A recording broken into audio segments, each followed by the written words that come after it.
Welcome to the Fiscal Physical Podcast. Join us each week as we sit down with the founder of Alchemy Wealth Management and author of Your Fiscal Physical, Ryan Nelson. Tune in to gain valuable insights and practical tips as we simplify complex financial concepts into digestible lessons. From budgeting to retirement planning, this podcast is your go-to resource for mastering financial literacy. Welcome, everybody, to this week's episode of the Fiscal Physical Podcast. My name is Aaron. I am here with founder of Alchemy Wealth Management, Ryan Nelson, also a published author. Ryan, how are you doing today, my man? I'm doing really well. How about yourself? You know, I can't complain. I'm ready to get some more financial knowledge under my belt here. You ready to get started? Let's do it. All right. So today we are going to talk about what going public means, or I think it from simple Googling, like an initial public offering. Mm-hmm. So we've all probably seen a movie or, heard, oh, this company's going public, or, what. And so, but I don't actually know exactly what goes into that or what that means or how that affects, I guess, investors or anybody along those lines. So I'm kind of hoping you can break down what going public means and see if, when you debut on Wall Street, what actually happens. You think that's something you could break down for our listeners today? Yeah, let's do it. All right. So basically what going public means, which, like you said, an IPO, initial public offering, it's when a private company begins to sell their shares to the general public. Okay. So up until then, the owners, sometimes employees of the company, can potentially own shares of the organization. But this is the first time that it would just be sold on to the general public, where somebody like you and I could actually buy and start having ownership of them. So all the companies out there that you've heard of that are trading on the stock market, the Walmarts, the Targets, the Googles, the Nvidias, they've all already gone through an initial public offering, and they're therefore now offered to the public. Okay. So one thing I think is a little interesting is the difference between the primary market and secondary market. So when you think about buying, like if you're picturing buying, say, Apple, a share of Apple computers right now, sure, you'd actually be buying it on the secondary market. Oh, really? So okay. I own a share. Right. I'm trying to sell it. You don't own a share. You're trying to buy it. Sure. I sell mine. You buy it. That's on the secondary market. You can see how Apple computers wasn't actually involved in that transaction. Right. So the initial public offering is the offering where Apple computers sells the shares of Apple directly to the public. Huh. Outside of that, once they do that initial sale, so maybe I am part of the IPO, I buy the stock of Apple. Now, anytime I sell it to another individual, that's on the secondary market. So everything on the New York Stock Exchange or the Nasdaq, that's all the secondary markets. So primarily, almost entirely, every time you're buying or trading a stock, it's going to be on the secondary markets. That's wild. I probably should have known that. I'm not going to lie, but maybe I had that lodged somewhere in my brain. But I kind of think about it like like when you buy tickets for a football game or something like that. Very similar. You buy it on the secondary market because if you're a season ticket holder, though, you got in on that quote unquote IPO. That's where you kind of get it in. But if not, you're buying it on Ticketmaster, wherever. Exactly. It's like that secondary market piece of it. Yep. Cool. So similarly, every time I go to a Packers game, they've sold out every single game for, I don't know, forever. Yeah, exactly. So I'm never able to get a ticket directly from the Packers. Sure. So they sell all their season tickets to all their season ticket holders. Then some season ticket holder can't go. They're selling it directly from me. Right. That person selling to me on the secondary market or through Ticketmaster is the one profiting from it. Green Bay isn't profiting from it. They profited from selling the original ticket. Sure. Which is kind of interesting because I think we talked about this back on an episode where we talked about ESG investing. If I want to, if I don't believe in company XYZ and I want to avoid supporting them, oftentimes, our first reaction may be not to buy company XYZ stock. But if we think about it, actually, if I buy company XYZ stock on the secondary market, the money I'm paying for that stock actually isn't going to company XYZ. Right. It's going to Joe Schmo who's looking to sell a share of company XYZ, right? So what's interesting is if I want to have an impact on my investments, maybe avoiding those investments isn't the most impactful. Actually buying company XYZ, I'm not giving any, in theory, direct profit to that company. Sure. But now I'm able to vote for the company, right? I have some voting rights and other things. So, interesting in having that good understanding of the initial, kind of the initial offerings versus the secondary markets sure. are important. Yeah, super cool. So, what are some of the reasons why a company would go public? So oftentimes you'll hear about these companies that are growing, they're these quote unquote smaller companies, they keep growing, and then at some point they'll go public, right? And oftentimes it's to raise capital. And so you can only raise so much money, right? There's only so many investors out there who want to write these big checks to you. Right. But a good way of raising a lot of capital is to do an IPO and sell your shares to like everybody, right? And now this lets kind of all the, a lot more people access to buying your shares, which can then therefore generate a lot more revenue for you, so that you could maybe fund a capital project or an expansion or an acquisition or something like that. It also might make the people who do own the company wealthy, right? Sure. Which is one of the reasons why they may have started the company. Yeah. It also gives liquidity to early investors. So oftentimes I'll have clients come to me and ask if, they might have access to buy into their company, which is not publicly traded. So they'll say, oh, I can buy in, my company's offering me the ability to buy into it. Should I? And, whether they should or shouldn't is a very unique question. But one of the things that they need to consider is, what is the liquidity? Once they buy this company, how are they going to sell it? Right. Oftentimes they can't sell it. And it's this like pipe dream that they hope that company will one day go public and then they can sell the share, right? But so it's really important to pay attention to is, if it hasn't yet gone public, are the employees able to liquidate those shares? So one of the benefits is, when a company does go public and they do their IPO, now all their employees and owners can now start to liquidate some of their shares. Interesting. Yeah. Yep. It also creates a little bit of brand credibility and public visibility. Yep. You'll hear now their stock ticker, and you'll see them on the CNBC, or maybe some news pundit will start talking about them more, about their stock, right? So maybe it'll generate a little more publicity and marketing for their company.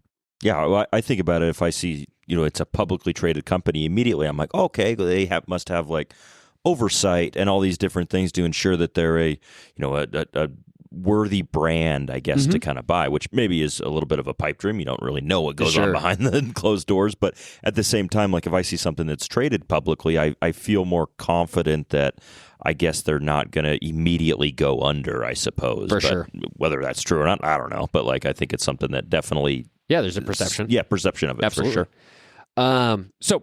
So let's say I'm company XYZ, and I've been private. Now I want to go public.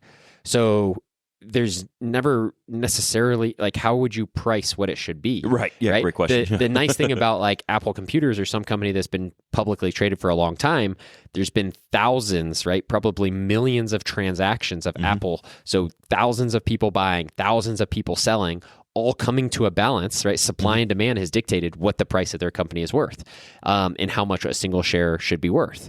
But if I'm at company XYZ just trying to sell for the very first time, there hasn't been these thousands of transactions and supply and demand dictating what my company's worth. So it can be hard to price.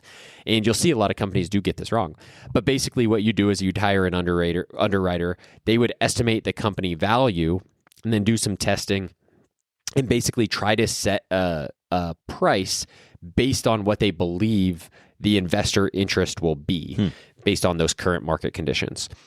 And so, maybe we come out and we say, okay, that, my company XYZ that I'm going public with is, the stock price, we think it's worth $20 a share, right? So we put it at $20 a share. And oftentimes you might see it like, the word they'll use is pop. It might pop up to like $40 a share. Yeah. So it's like, oh, we got it wrong. Yeah. People actually thought it was worth $40 a share. And that's like devastating for the company, because what that means is they just sold it to the public at 20. Right. They only got 20. Now on the secondary market, they're trading it. So somebody else, Joe Schmo, could have bought it for $20, turned around and sold it for 40 when it pops up, right? Yeah. And so it's like, wow, they may have left half of the revenue they could have raised on the table, right?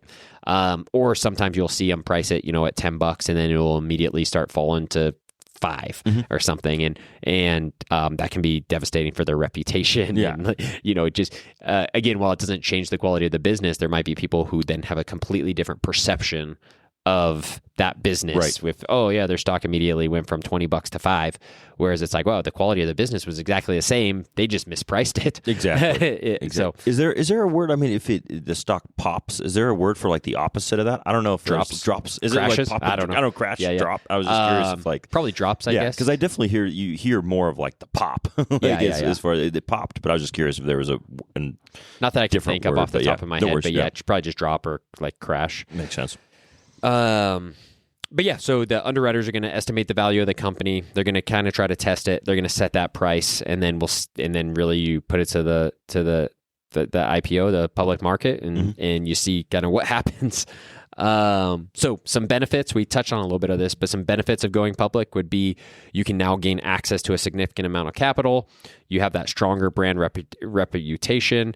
There's liquidity for all the shareholders who already own shares. You can now start using those shares to help try to attract talent. So you might hear, again, companies like a Tesla or an NVIDIA using stock options as a way to incentivize attracting employee talent and retaining that employee talent, which is a nice little tool. And they can also use it as a tool for acquisitions. But as with everything, there's also some drawbacks of going public. So you may have heard people or companies say that they'll never go public. Right. And some of that would be there's a loss of privacy. So you're going to be held, if you're a publicly traded, you're held to these higher level of transparency requirements and public reporting. So the public reporting itself is cumbersome, expensive, time consuming, and you have to have this level of transparency. So you may say, hey, it's not worth it. Either A, we don't want to share something to our competitor. We don't want our competitors to know this about our business, so we don't want to go public. Or we don't want to spend the time and energy to do the quarterly reportings. And the other thing is now, in theory, you're beholden to your shareholders. Exactly. So now the shareholders, you're kind of working for them, whereas the shareholders might be impatient. So they may demand, sort of quote unquote, demand returns soon, where you may have a longer term approach and say, I want to do this investment or this thing or take this strategy that may have a negative implication in the short term, but hopefully long-term positive implications. That may not go over so well for a publicly traded company, but may be brilliant for a publicly traded company who has the ability to do that. Right. That makes sense. So yeah, that kind of that pressure from shareholders, the stock volatility can distract, from your leadership team. And so yeah, I think, it also opens up this, this kind of window into your company where, that, like I mentioned before, there's maybe these, these pundits on TV talking about your company, scrutinizing your company, whereas before they just never cared to talk about it because it wasn't publicly traded, right? So, while you may get, we were talking about on the positive side, you may get more sort of attention. Some of that attention could be negative attention, right? Or fires that your PR problems that you're having to put out.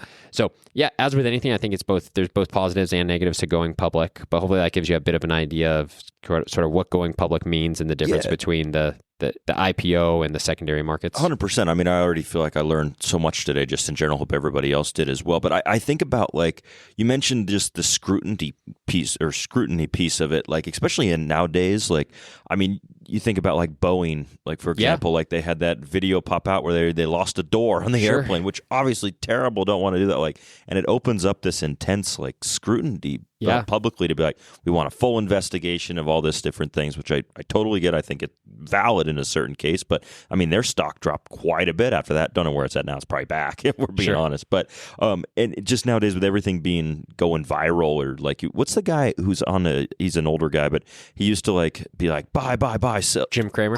That's what it is. Yeah, Cramer on there too. So like, if you get your name on that, you don't want him yelling, sell. No, definitely not. Like, you're like, oh my gosh. But at the same time, if you get that far, you're also like, wow, we may have made it. Yeah. So I think it's a double-edged sword when it comes to those kind of things. But I think this is really interesting to think about, like, you hit on a couple of points. Is going public the best option? Depends obviously on company by company, but at least kind of knowing what goes into that and how, what benefits could bring, drawbacks, challenges, and such too. I hope kind of helps everybody paint a little bit of a picture there. But awesome, Ryan. Anything else to add here before we wrap up to the personal section? Nope, that'll do it. Awesome. Everybody hang tight. And now, to put the personal in personal finance. Welcome back, everybody, to this side of the Fiscal Physical podcast. I am still here with Mr. Ryan Nelson, and Ryan, I got a question for you related to airplane travel. You ready to roll? Let's do it. All right. So this is one I'm sure. Well, hopefully, I don't know. Maybe I think every one of our listeners, for the most part, has probably been on an airplane in some capacity. If not, good for you, I suppose. But when you're traveling on an airplane, do you prefer the window, aisle, or middle seat? I think I like the middle seat the most. What about you? You know what's funny is I actually do. Do you like the middle seat? I was wondering. I was funny. Curious what he was going to do. Depends on the situation. If I'm traveling with like a couple of buddies, sure, and I'm get to sit in the middle and I can like talk to both of them and such. Sure. I think that adds a huge like aspect. But if I'm just sitting next to a couple of randos, that doesn't bring me any joy whatsoever. Sure, yeah, I'm monopolizing the heck out of those armrests. Yeah, though. But that's funny. But I actually I've been traveling with my wife and kid, and just with that, it's kind of a nightmare just in general all around. But if you can put your kid in the middle, you can kind of tag team it. So yeah, that makes a lot of sense. In certain cases, but if I was just traveling, I'd probably go aisle myself. Yeah, it's easier to get out. But I'm definitely an aisle guy. Yeah. Like you said, if I was traveling with two friends, I think I could make an argument for middle for sure. Sure. Yeah. Without traveling solo, definitely I like the aisle more than the window. It's just so much easier to get out if you need to use the restroom or something. You're not disrupting anybody. I feel like you have a little more room. You can encroach into the aisle a little bit. Sure. I'm definitely an aisle guy. And it's funny. I think about the idea of for I've been on many a plane, and I think about the idea of the window.